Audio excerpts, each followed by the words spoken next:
What did you like about golf? Why'd you keep doing it? Well, it's a very selfish sport, but what I liked about it is that the result was exactly on me all the time. So if I had a bad day, it was on me. If I had a good day, it was on me.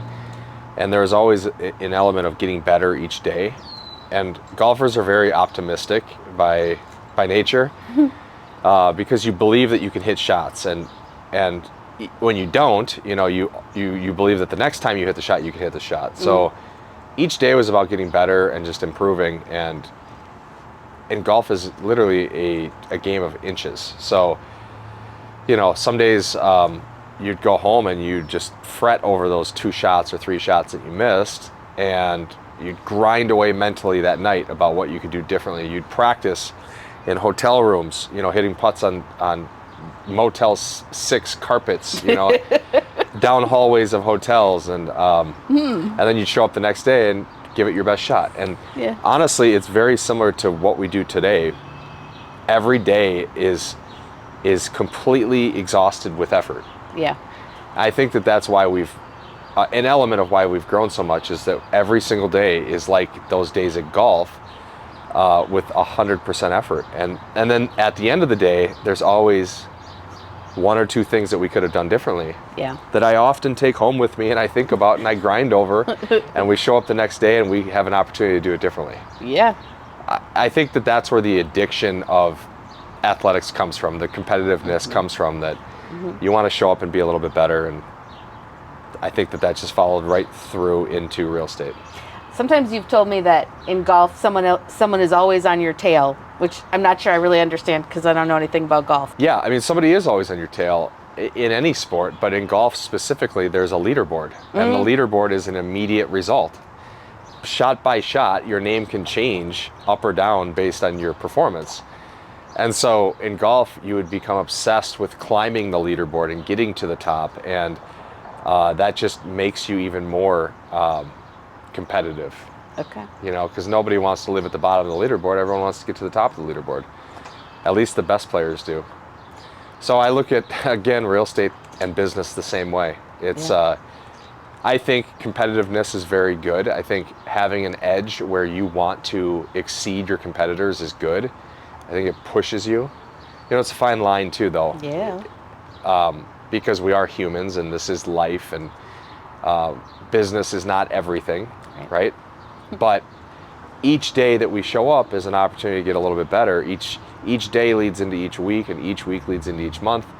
And if you carry that effort level each day, and it compounds like we just talked about, you'll climb that leaderboard, which we've done. Yeah. When you golfed at various levels, high school or college or whatever, were you always the best? So I was actually the first kid in Minnesota history to play on the varsity golf team as a 7th grader. Oh my gosh!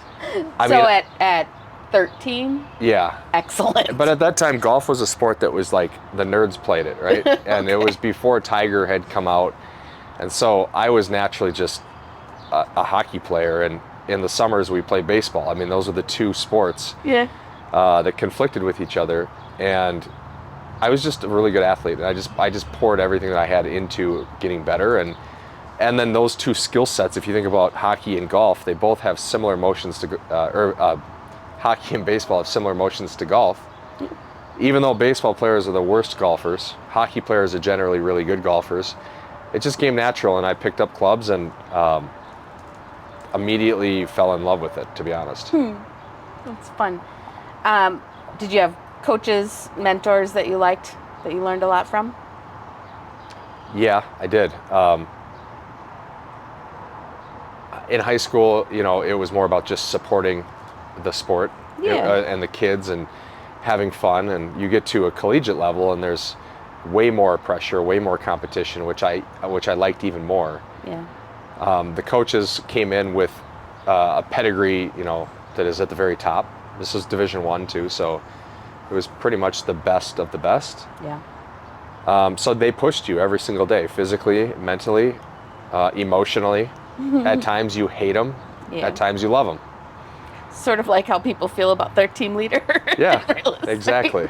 Exactly. Okay. But it's black and white accountability, and it's you either did the thing or you didn't do the thing. Yeah. And that's what I loved about golf is that you had an immediate result. You got to see the work in real time, and then you got to take that feedback and go and do it over and over and over again. Yeah. I've heard you say that a role model or a mentor, someone told you that in golf the answers are always in the dirt. What does that mean? That actually comes from one of my teammates at New Mexico. And the story is that I had packed up my Jeep here in Minnesota. I got the call that I got a walk-on position at the University of New Mexico. Okay. This was in the Mountain West Conference, so we got to play against schools like Arizona and Utah and Colorado State and Air Force and San Diego State. And now the conferences have shifted around, but I packed up my Jeep. I went to New Mexico thinking like it was going to be Arizona. And I get there and you're 6,000 feet up, in the mountains, and there's 3 feet of snow on the ground. Okay. And the next day we had qualifying for the University of Hawaii's tournament. Okay. And so I hadn't hit a golf ball. This was January when I transferred. I hadn't hit a golf ball since, summer in Minnesota. Oh my gosh. Yeah. So I show up to qualifying. I'm just this brand new kid. I don't know anybody. And coincidentally, I played probably the best round of my life at the time. I shot 66 at the Albuquerque Country Club. And I played with this guy named Charlie Belgian, who was the only guy that matched my stature. Charlie is a large guy, super strong. Most golfers are little, not, I don't know. Yeah. And so Charlie was known as one of the best players in the country. I had never seen somebody like that play before. And Charlie shot 60 that day. And it was the first time I saw somebody that good. And I had talked to Charlie, I said, hey, through time, how did you get this good at golf? I've never seen anyone play like you. And he said, the answers can be found in the dirt. And what that ended up being was a mantra for our whole team. And it was the fact that in golf, like anything else, if you do it enough, you're going to get the answer to your problem. And you could be hooking the ball, you could be slicing the ball, but if you go back to the range and if you hit enough golf balls, your body will get used to that motion. Yeah. And you will find the answers in the dirt. And with golf, you take divots. And so finding answers in the dirt was an analogy for go work harder. Yeah. And Okay. if you work hard enough for long enough, you will get to where you want to go. How did you end up leaving golf and moving on to something else? I had a mentor who was a very successful businessman out in California say, Parker, you're a talented kid. I don't want to see you throw away your 20s and your 30s chasing golf. I was 23 at the time. He said, you have to set a goal and a time. And if you don't reach your goal by that time, you have to move on with your life. And he was right. I mean, I was 26 years old. I was truly just not good enough to continue to play. I wasn't going to probably make it to the next level unless I continued to give it more time, which meant foregoing real life, girlfriends, marriage, kids, houses, meaningful things in a life, right? Right. And those mentors said, look, you could go do that. You could chase that dream, but you're really going to miss out and you're probably going to regret it.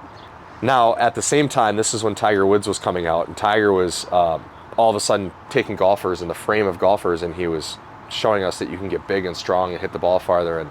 And so Tiger was the first one to really get into the weight room. Oh. And back then there was no golf science, so that, everybody was lifting like they were football players. And I was incline pressing one day, and I felt my shoulder rip, and I ended up tearing my labrum and my rotator cuff. And so things compounded at the same time, and it was a sign that it was probably time to go back home. Yeah. So I did. I packed up in California at the time. I was 26. I came home.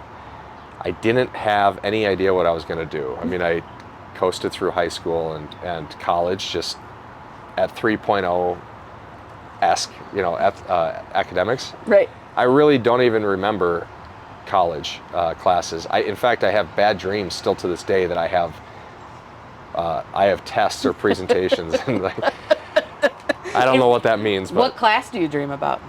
it was always It was always communication. It was it was tests. It was presentation. So coincidentally, now we do that in front of 100 people every week, right? Right. School of Hard Knocks really was how we were taught. So